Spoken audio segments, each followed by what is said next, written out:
Hati yang ditakdirkan. Buah karya Rika Salma.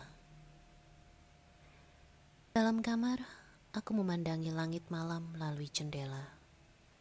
Suasana hening, angin sepoi-sepoi bermain lembut, menciptakan ketenangan.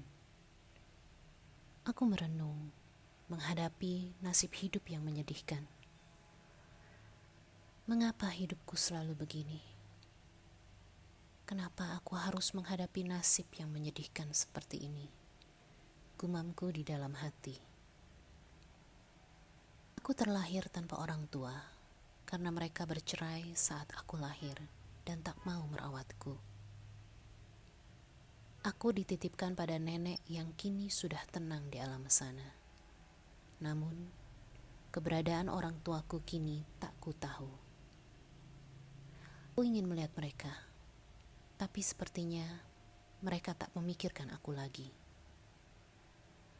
Tetapi sebagai anak yang tangguh, aku hidup tanpa dukungan orang tua dan tinggal sendiri di rumah kecil yang merupakan peninggalan nenekku. Dengan kekuatan dan keteguhan, aku menghadapi setiap rintangan. Aku menyimpan harapan untuk menemukan kebahagiaan dan kehangatan dalam hidupku. Keesokan harinya, matahari malu-malu menampakkan seluruhnya di ufuk timur. Aku bergegas bersiap-siap untuk bersekolah. Sesampainya di sekolah, aku disambut oleh sahabatku, Clara dan Sania, dengan senyuman hangat. Aku merasa begitu bersyukur memiliki sahabat seperti mereka yang tidak pernah memandang latar belakang atau perbedaan di antara kami. Sama seperti sehari-hari, suasana sekolah penuh dengan riuh rendah siswa-siswi yang berdatangan dengan ceria, saling berbincang dan berbagi cerita seru dari akhir pekan.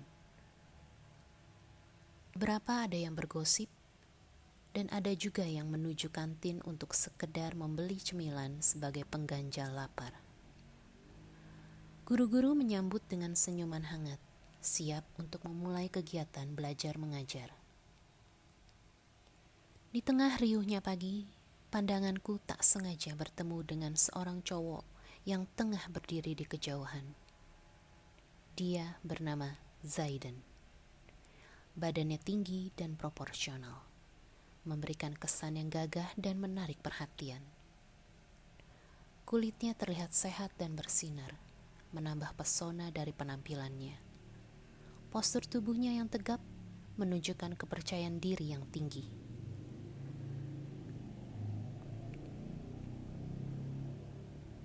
Selain itu, dia juga memiliki kepribadian yang menarik. Zaidan bisa saja humoris, cerdas, pandai bergaul, dan dia pintar dalam berolahraga. Aku belum pernah berkenalan sekalipun dan belum pernah mengobrol dengannya, hanya saling melewat saja. Mungkin aku tidak akan pernah berteman dengannya, karena kami berada di kelas yang berbeda. Zaidan di kelas atas dan aku di kelas bawah, sehingga dianggap tidak setara. Zaidan sedang asyik mengobrol dengan sahabatnya. Aku hanya bisa melihatnya dari jauh dan belum ada perasaan khusus yang muncul di hatiku. Namun, entah mengapa, ada sedikit rasa iri melihatnya. Dia sepertinya memiliki segalanya, dari keluarga kaya dan hidupnya penuh dengan keberuntungan. Saat aku tak sengaja melihat Zaidan, mata kami berpapasan, dan aku langsung saja beralih menatap ke arah lain. Tapi tiba-tiba, dia menghampiri aku dan memberikan sebatang coklat. Hei, selamat pagi. Aku ingin berkenalan denganmu sejak lama, tetapi belum berkesempatan. Sekarang, aku ingin berteman denganmu, dan ada sesuatu yang ingin kuberikan, ucap Zaidan dengan suara lembut. Apa itu? Mengambil sebuah kotak coklat. Coklat kesukaanmu. Aku tahu karena sering melihat kamu mencarinya di kantin. Tersipu malu. Terima kasih, Zaidan. Tapi kenapa tiba-tiba kamu memberikannya padaku? Aku punya alasan khusus. Setiap kali melihatmu, hatiku berdesir. Aku ingin kamu tahu, ada perasaan lebih dari sekadar teman. Terkejut dan gugup? Apa yang kamu maksud, Zaidan? Kamu akan tahu nanti. Aku tidak akan memberitahumu sekarang. Tunggu waktu yang tepat, ucap Zaidan dengan misterius. Semangat belajarnya, cantik. Aku suka senyummu. Besok ada pertandingan basket. Jangan lupa nonton ya. Aku tunggu kedatanganmu di sana, ucap Zaidan dengan penuh dukungan. Aku tinggal dulu. Ia langsung mengulurkan tangannya dan mengelus rambutku dengan lembut. Tatapan matanya penuh perhatian dan senyumnya yang hangat membuat hatiku berbunga. Saat dia pergi, aku merasa hati ini berdesir tak terkendali. Tapi aku yakin pertemuan ini adalah awal dari sesuatu yang istimewa.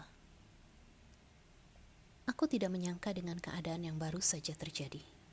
Aku takut ini hanyalah mimpi belaka. Aku mencubit pipiku dan merasakan sakit. Ternyata ini benar-benar terjadi. Aku sama Zaidan berbeda.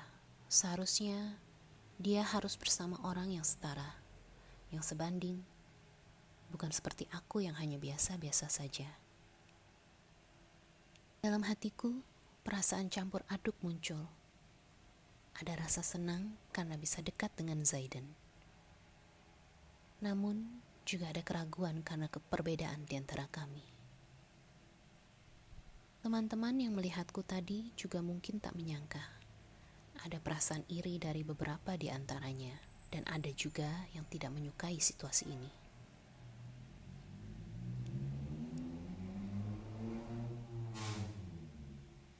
Keesokan harinya, cuaca begitu cerah dan tak ada mendung yang menggelayuti langit. Sepertinya semesta pun mendukung untuk memberikan hari yang indah. Aku menepati janjiku untuk menonton pertandingan basket yang diketuai oleh Zaidan. Zaidan melihatku di kursi penonton, lalu tersenyum ke arahku. Saat bersiap memulai pertandingan, matanya tak lepas dari hadapanku. Tatapan matanya penuh semangat saat berada di lapangan, dan setiap gerakan yang dia lakukan begitu memukau. Aku takjub melihatnya bermain dengan begitu lihai. Setelah selesai, langit berganti warna menjadi kemerahan dan oranye yang indah. Pertandingan basket dimenangkan oleh regu Zaidan dari SMA Cakrawijaya. Setelah berfoto dengan regunya, dia langsung menghampiri aku. Aku kaget saat dia tiba-tiba menarikku ke taman dekat tempat pertandingan. Di bawah langit senja yang indah, Zaidan menggenggam tanganku dengan lembut. Aku punya sesuatu yang ingin kukatakan padamu dengan suara lembut. Apa itu? Pertama kali bertemu dan melihat kamu, hatiku berkata bahwa kamu istimewa bagiku. Hari ini, setelah pertandingan, aku tak bisa menahan perasaanku lagi. Aku jatuh cinta padamu, dengan segala keunikan dan keindahanmu. Aku ingin menjadi bagian dari hidupmu dan berbagi setiap momen bahagia dan sedih bersamamu. Apakah kamu mau menjadi pacarku? Di situ aku bingung dan bimbang. Tak tahu perasaan apa ini. Atmosfer di sini berguncang hebat. Tapi kita belum pernah berteman dan belum mengenal satu sama lain. Kamu tahu kan, di sekolah aku tidak disukai oleh teman-teman kecuali sahabatku, karena aku ini hanya biasa-biasa saja, dan aku ini dari keluarga broken home. Mengusap pipiku lembut, kamu lebih dari biasa-biasa saja. Aku melihat banyak hal istimewa dalam dirimu yang membuatku tertarik sejak pertama kali. Aku tak peduli apa kata orang lain. Yang penting adalah perasaanku padamu. Aku ingin mengenalmu lebih jauh dan memahami siapa dirimu sebenarnya. Percayalah, kamu istimewa bagiku. Tatapan matanya penuh dengan ketulusan, dan hatiku semakin baper mendengarnya. Di tengah keraguan dan kebingungan, aku merasa ada getaran positif dalam diriku. Mungkin memang ada sesuatu yang spesial antara kami berdua. Jadi bagaimana? Kita tidak masalah jika tidak pacaran juga. Tetapi aku ingin bisa lebih dekat denganmu, ucap Zaidan bertanya. Kita jalani saja dulu ya. Mendengar jawaban dari aku, Zaidan tersenyum dan mengangguk. Dia menerima perkataanku. Hatiku merasa lega. Kami memutuskan untuk menjalani hubungan tanpa terburu-buru menjadi pacar. Oh iya, tahu nggak? Di balik angka 143 ada makna khusus untukmu. Apa itu? Kebingungan. Hah? Apa itu? Zaidan tersenyum dan menjawab dengan penuh arti. Jawabannya adalah I love you. Angka 1 menggambarkan satu huruf I. Angka 4 menggambarkan 4 huruf love. Dan angka 3 menggambarkan 3 huruf you. Jadi 143 berarti I love you. Ini berdansa-dansa mendengar penjelasan romantis dari Zaidan. Kami semakin akrab dan saling mengenal satu sama lain dengan lebih baik. Meskipun ada yang tidak suka dengan kedekatan kami, seperti para sahabat Zaidan mengejeknya, karena melibatkan diri dengan seorang cewek dari keluarga broken home. Namun Zaidan tidak peduli dengan cemoohan itu, dan terus berpegang pada perasaannya. Setelah lulus, kami memutuskan untuk menikah, dan orang tua Zaidan sangat menyayangi aku dan merestui hubungan kami. Bersama-sama, membangun hidup dan melanjutkan kuliah bersama. Aku dulu selalu berpikir bahwa aku tidak akan bisa berkuliah. Tetapi takdir berkata lain. Zaidan membantu membiayai kuliahku dengan penuh cinta dan dukungan.